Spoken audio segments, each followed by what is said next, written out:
Hello, I'm Philip Stoten. I'm here at SMTAI in Chicago, and I'm joined by Pete on the Conexus booth. Pete, start with a thank you. Thank you very much for the internet access you provided everybody with here this week. I'm sure that's been hugely valuable to everybody.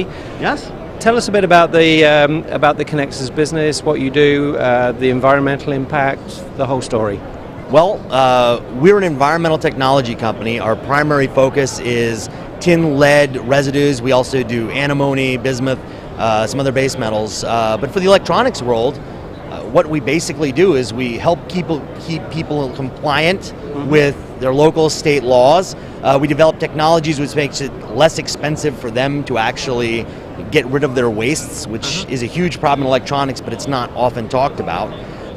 And on top of that, we like to send people lots and lots of money for their waste. Okay. So it's a win for on every aspect. Okay, so you're taking what people ostensibly think of as a cost center and turning it into a potential profit center.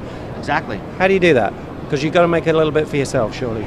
Yeah, well, the long and short is we've developed technologies that no one else has ever in the history of man come up with in order to do things smarter. Essentially, one area that is often neglected is the under-stencil wipes, paste products, paste tubes and jars, which are trash essentially. They're contaminated with lead or base metals or things that basically make it a hazardous waste, and so they're very expensive to manage, to handle.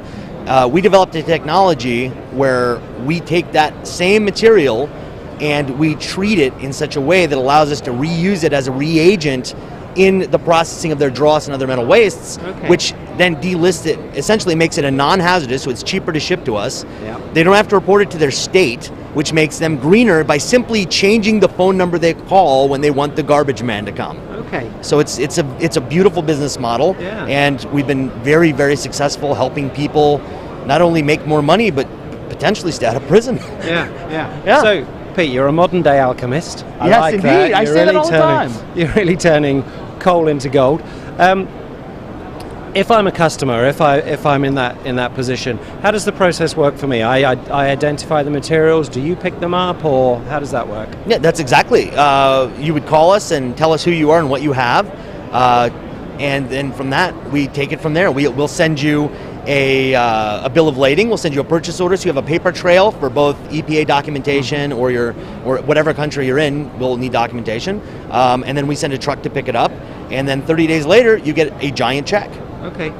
It's very simple. Yeah, you know? Sounds perfect. So if I think about how your business works, you obviously got some really smart guys coming up with the technology, doing all that good stuff, but you must have to be really on top of the whole legal and regulatory framework. That must be quite a challenge.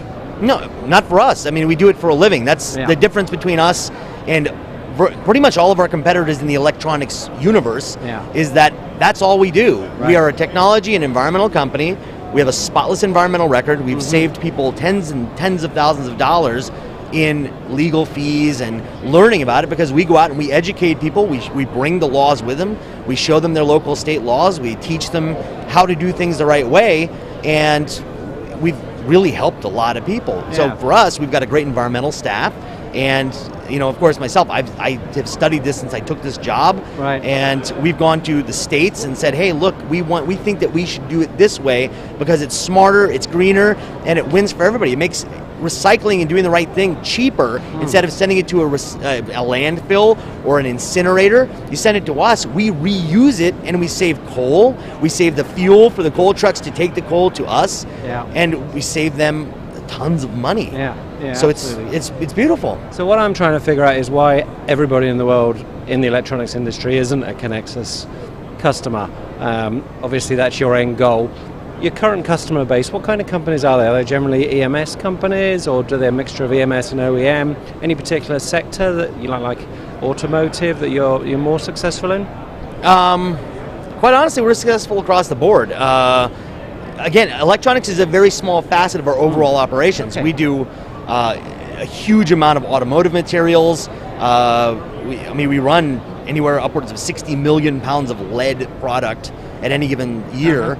And so we do a lot of different things, unique materials, and we're in a unique position to allow us to look at materials that no one else will look at because they're very complex, they're not very profitable, and we developed the technologies in order to go out and fix those problems. There's a lot of things that nobody knows about because, again, we deal with circuit boards and we deal with tape and reel and those sorts of things. But there's other sort of ancillary things that no one realizes are even a problem because it's always been done this way. Yeah. So we go out and we develop technologies like with our paste and wipes process, and we go to the state and we say, this is what we think is right, and this is, and they agree with us and they laud us, and then we take it to the market, and it's wildly successful. Yeah, and it just absolutely makes sense. Yeah. Sounds like a fantastic business model with a lot of success moving forward. Thanks again for sending me all my emails this week. I appreciate that. You're more than welcome. Look forward to seeing you again. It's a pleasure to meet you. Thanks Take a lot. care.